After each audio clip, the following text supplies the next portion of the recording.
आता बातमी आहे भिवंडीमधल्या समाजवादी पक्षातल्या अंतर्गत संघर्षासंदर्भातली। समाजवादी पक्षाचे प्रदेशाध्यक्ष अबू आझमी आणि भिवंडीचे आमदार रईस शेख यांच्यामधला अंतर्गत वाद आता उघड संघर्षात बदललाय। त्यामुळे रईस शेख यांनी थेट काँग्रेस राष्ट्रवादी शरद पवार पक्षाचा उघड प्रचार सुरू केलाय। त्यामुळे आपल्या समर्थकांना काँग्रेस राष्ट्रवादीकडून उमेदवारी मिळवून देत त्यांनी पक्षविरोधी भूमिका घेतल्याचं दिसतंय। एका व्हिडिओत तर रईस शेख काँग्रेसला मतदान करण्याचं आवाहन करताना दिसतंय। रईस शेख यांच्या पक्षविरोधी प्रचाराची दखल घेतली असून योग्य ती कारवाई होईल असं समाजवादी पार्टीकडून सांगण्यात आलं। तर दुसरीकडे रईस शेख यांनी मात्र यांच्यावर कारवाईची मागणी आता उमेदवारांनी केल्याचं पाहायला मिळतंय। त्याचे स्वतःचे वोट बँक आहेत, त्याचे स्वतःचे कॅडर आहेत, कार्यकर्ता आहेत आणि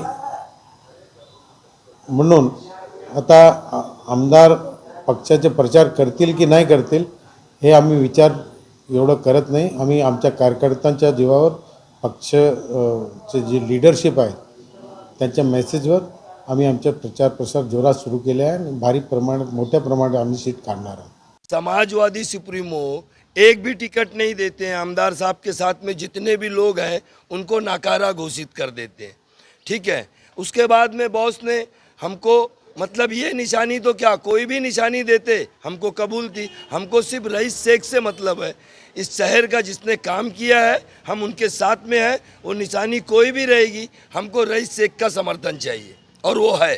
गोवंडी आणि भिवंडी हा गोवंडीचा मुंबई हा मुंबईसारखा होणारा भिवंडी शहर मी बनवून दाखवेल। कारण की त्यांच्यामध्ये ज्या अडचणी ज्यांना त्यांना आल्या त्या अडचणी आता आम्हाला यायला नको म्हणून आमच्यासारखे असे सगळे पॅनल त्यांनी उतरवलेत। आणि पंजाला समर्थन त्यांनी का दिला? कारण की या पंजाला आणण्याचंच कारण होतं की त्यांच्यावरती होणारी घुसमट, त्यांनी जे केलेलं काम जर पब्लिक त्यांच्या जोडीला आहे तर कुठल्या त्यांना त्या पक्षाची गरज नाही, पण या पक्षामध्ये त्यांनी विलीन करून आम्हाला सांगितलं तुम्ही लढा, मी तुमच्या पाठीमागे आहे। एबीपी माझा, उघडा डोळे बघा नीट।